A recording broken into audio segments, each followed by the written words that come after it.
Hello everyone, this is UPSC Win series. So we were doing economy and economy का mains कर रहे थे, जिसमें सिलेबस का सबसे पहला पार्ट था Indian economy and issues relating to it, relating to the planning and mobilization. So हम सबसे पहले अपने GDPs वगैरह, हम मेरे सारे टॉपिक्स जो है वो करंट अफेयर से रिलेटेड है.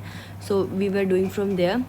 तो हमने पहला टॉपिक अपना किया था कि हमारी इंडियन इकोनॉमी ने अपना GDP मेथडोलॉजी चेंज की है, क्यों की है, क्या फ़ायदा क्या नुकसान, ये सब हमने पहले की वीडियो में किया था. अब देखते हैं कि GDP तो हमारी दिखा देती है कि हाँ हमारे देश ने इतनी GDP, ग्रॉस डोमेस्टिक प्रोडक्ट, मतलब हमारे देश में एक साल में इतना गुड एंड सर्विसेज हुए, लेकिन कहीं ना कहीं दिखाता है कि GDP is not equal to development. Why? क्यों? क्योंकि GDP जो है वो सिर्फ हमारा क्या बताता है, इकोनॉमी में कितना प्रोडक्शन हुआ और कितनी इनकम जनरेट हुई, बस ये दिखाता है. लेकिन जो हमारी GDP है that is not covering up the गरीबी कितनी है, एजुकेशंस कैसे है, हेल्थ कैसा है, पोल्यूशन कितना है. ठीक है, अब मान लीजिए आप GDP बढ़ाने के लिए पेड़ काट दिए, तो कहीं ना कहीं टेम्प्रोरी आपने तो इनकम जनरेट कर ली, लेकिन वो लॉन्ग टर्म के लिए तो आपके नुकसान ही किया ना उसने. वुमेन सेफ है या नहीं, इनइक्वालिटी कितनी है, लोग हैप्पी हैं या नहीं, ये सारी चीज़ें क्या करती है, GDP मेजर नहीं करती है.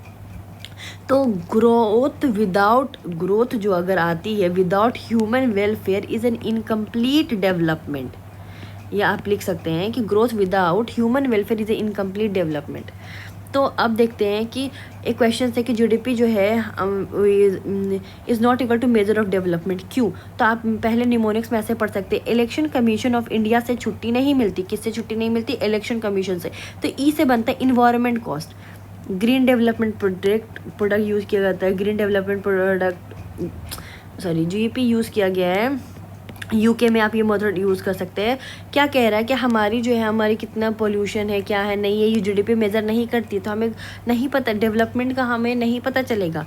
कवरेज इशू, GDP नहीं, रूरल इकोनॉमी में क्या चल रहा है, इनफॉर्मल सेक्टर में कितना हो रहा है, बार्टर इकोनॉमी में कितना फ़ायदा नुकसान हो रहा है, इनफॉर्मल इकोनॉमी में रियल पॉवर्टी, गरीबी नापना, भुखमरी नापना, तो रियल पॉवर्टी, हंगर, ये सब GDP क्या करती है, C से बना कमीशन, C से बना कवरेज इशू. तो ये सबको कवरेज इशू, ये सब कवर अप नहीं करती है.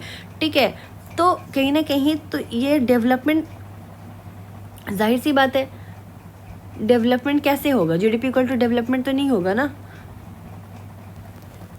GDP तो दिखा देगा लेकिन डेवलपमेंट नहीं हो रही है, तो is not equal to the development. Inequalities, Gini coefficient हमारी बढ़ रही. ऑक्सफैम ने कहा कि 10% जो हमारे देश के नागरिक है वो तो 77% वेल्थ लेके बैठे हुए हैं. तो इनइक्वालिटी इतनी बढ़ी हुई है, छुट्टी नहीं मिलती. नहीं से क्या बना, इंक्लूसिव डिस्ट्रीब्यूशन ऑफ ग्रोथ. ठीक है, section wise, region wise, gender wise, औरतों को कम वेजेस मिलता है, मर्दों को ज़्यादा मिलता है. रीजन वाइज देखो, आपको नॉर्थ इंडिया थोड़ा सा पुअर है कंपैरिजन टू साउथ इंडिया. ये सारी चीज़ें आपको देखने मिलेगी. सोशल प्रोग्रेस सही नहीं है. सोशल प्रोग्रेस में आप एजुकेशन की बात कर सकते हैं, पीपल के हैप्पीनेस की बात कर सकते हैं. तो ये सारी चीज़ें आपको GDP कवर अप नहीं करती है, तो that will not come equal to the development. अब देखते हैं कि वे फॉरवर्ड हम देखते हैं कि जिससे डेवलपमेंट को बेटर मेज़र किया जा सकता है, जिससे डेवलपमेंट को बेटर मेजर किया सकता है, बेटर मेजर किया जा सकता है. तो सैडी आप ऐसे याद कर सकते हैं, शुभम चलो घर हैप्पीली बोलो हाँ या ना. शुभम चलो घर और हैप्पीली बोलो हाँ या ना. तो आप ऐसे मेजर कर सकते हैं. इस शुभम से बनेगा SGD इंडेक्स. अगर यूनाइटेड नेशन का सस्टेनेबल डेवलपमेंट गोल जो उन्होंने दिया है, 17 गोल जो दिया है, ये मल्टीपल सेक्टर को मेज़र करता है. जैसे पॉवर्टी को, हंगर को, एजुकेशन को, जेंडर इक्वालिटी को, क्लाइमेट एक्शन को, सैनिटेशंस को, ये सबको मेज़र करता है. ठीक है, तो ये GDP को कॉम्प्लीमेंट कैसे करेगा. GDP सिर्फ हमें क्या दिखाती है, इकोनॉमी दिखाती है. लेकिन अगर SDG हॉलिस्टिक डेवलपमेंट दिखाता है तो ही तो आप बोलेंगे ना कि हाँ भाई डेवलपमेंट कितना हुआ कितना नहीं हुआ. तो आप कंपैरिजन नहीं कर सकते कि GDP जो है वो डेवलपमेंट के बराबर. अगर GDP इतनी है तो डेवलपमेंट भी हो रही है, नहीं. GDP सिर्फ इनकम और प्रोडक्शन दिखाती है, इट्स नॉट शोइंग कि डेवलपमेंट कितना हुआ है. ठीक है। अब मान लो इंडिया की जीडीपी ग्रो तो कर सकती है, लेकिन मैल न्यूट्रिशन हाई हो, जेंडर गैप हो ज़्यादा, वाटर क्राइसिस ज़्यादा हो, तो एसडीजी जो है सस्टेनेबल डेवलपमेंट गोल परफॉर्मेंस उसकी तो वीक है ना। ठीक है। सिमिलरली एक एग्जांपल किसी और मैं क्लियर कर देती हूँ। केरला में पर कैपिटल जीडीपी मान लीजिए सबसे ज़्यादा है, हाई है, वहाँ पे लिटरेसी रेट बहुत ज़्यादा है, हेल्थ इंडिकेटर स्ट्रॉन्ग है, सोशल डेवलपमेंट बेटर है, इसलिए जो सस्टेनेबल गोल रिलेटेड परफॉर्मेंस अच्छा माना जाता है वहाँ का। देखो मान लो केरला की जीडीपी भी हाई है, और ख़ास करके अगर सस्टेनेबल डेवलपमेंट गोल से मेजर करें तो एजुकेशन सही है, लिटरेसी रेट सही है, हेल्थ सही है, डेवलपमेंट बेटर है, तब आप वहाँ पर कह सकते हैं कि यह GDP is equal to development. पर ऐसे नहीं कर सकते। तो एसडीजी फ्रेमवर्क इंटीग्रेट, जो एसडीजी फ्रेमवर्क है they integrate the social and environmental dimension of development. सिर्फ इकोनॉमी मेजर नहीं करते हैं, they integrate the economic, social and environmental dimension of development. Next आते हैं आपको, next we will see the green GDP.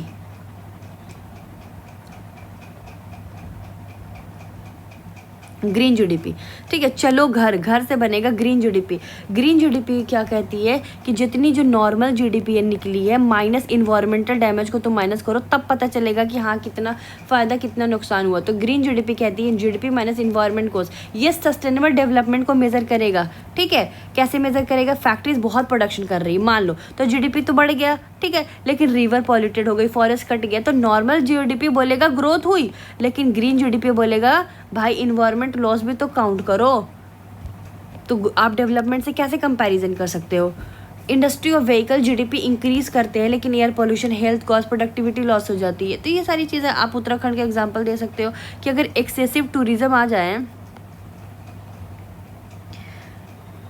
Complement GDP complement, Uttarakhand का आप example दे सकते हो। इससे क्या कह रहे हैं कि अगर एक्सेसिव टूरिज्म आ जाए, कंस्ट्रक्शन आ जाए, तो हिमालय को क्या मिलता है? डैमेज होता है। तो जीडीपी शॉर्ट टर्म तो बढ़ेगा टूरिज्म की वजह से, लेकिन लैंडस्लाइड, इकोलॉजिकल लॉस, ये लॉन्ग टर्म डैमेज है। तो इसलिए सस्टेनेबल माउंटेन डेवलपमेंट बहुत ज़रूरी है।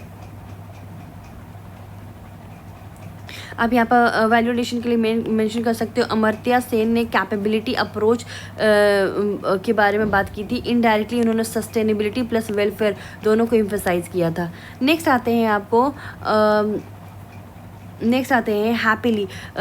शुभम चलो घर हैप्पीली ग्लोबल हैप्पीनेस इंडेक्स। अगर ये सारी चीज़ें मेज़र कर रहे हैं, ये सारी चीज़ें अगर सही है, तभी आप कह सकते हैं कि हाँ भाई कुछ ना कुछ डेवलपमेंट हो रहा है।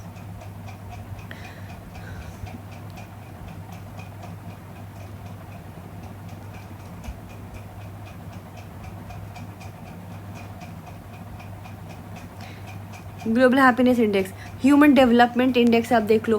ह्यूमन डेवलपमेंट इंडेक्स से आप समझ सकते हो, जैसे मान लो United Nation sustainable development solution network है। अगर मान लो लाइफ सेटिस्फैक्शन हो आपकी सही हो, सोशल सपोर्ट मिल रहा है, मेंटल वेलबींग आपकी सही है, ट्रस्ट सही है, फ्रीडम सही है, तो ये कहीं ना कहीं आपकी जीडीपी हाई होने के बाद भी आपका स्ट्रेस, डिप्रेशन, लॉनलीनेस हो सकता है। तो happiness is not equal to income.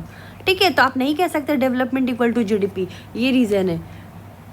तो वे फॉरवर्ड ये है कि आप इस चीज़ से मेज़र करो, इसको देखो, अगर ये भी सही है तो आप कह सकते हैं कि हाँ ठीक है डेवलपमेंट भी हो रहा है और जीडीपी भी वहाँ का सही है। एग्जाम्पल में आप डाल सकते हो कंट्री जैसे फिनलैंड या डेनमार्क। ठीक है। यहाँ हैप्पीनेस रैंकिंग बहुत ज़्यादा है, यहाँ स्ट्रॉन्ग वेलफेयर है, ट्रस्ट इंस्टीट्यूशन सब अच्छा है। ठीक है। नेक्स्ट आ सकते हैं आप, नेक्स्ट हम देखेंगे HDI ह्यूमन डेवलपमेंट इंडेक्स। ये क्या कहता है कि ये कहता है कि तीन चीज़ बहुत ज़रूरी है, हेल्थ, एजुकेशन और इनकम। ठीक है। HDI का फॉर्मूला है ह्यूमन डेवलपमेंट इंडेक्स, मतलब ह्यूमन, एजुकेशन और इनकम। अगर किसी कंट्री का जीडीपी हाई है लेकिन एजुकेशन पुअर है, हेल्थ पुअर है, तो वो रियल डेवलपमेंट नहीं माना जाएगा। अब ऑयल रिच कंट्रीज़ है, मान लो कुछ कंट्रीज में जीडीपी बहुत हाई होती है, तो लेकिन फॉर एग्जांपल सऊदी अरबिया, लेकिन वुमेन राइट वहाँ की क्या कमज़ोर है, एजुकेशन क्या अनइक्वल है। ठीक है। तो जीडीपी हाई होना is not equal to HDI strong बना रहा है। सिमिलरली आप नीति आयोग ने क्या मेंशन किया? NITI Aayog multi dimensional poverty में क्या बात करती है कि जैसे जो हमारी मल्टी डायमेंशनल पॉवर्टी है सिर्फ इनकम मेज़र नहीं करती, ये nutrition, schooling, sanitation, cooking, fuel, housing, electricity सब देखता है, ठीक है। तो जीडीपी इंक्रीज़ होने के बाद भी अगर विलेज में सैनिटेशन पुअर है, मेल न्यूट्रिशन है, तो वो एक्चुअल डिप्रीवेशन समझना जाता है, ठीक है।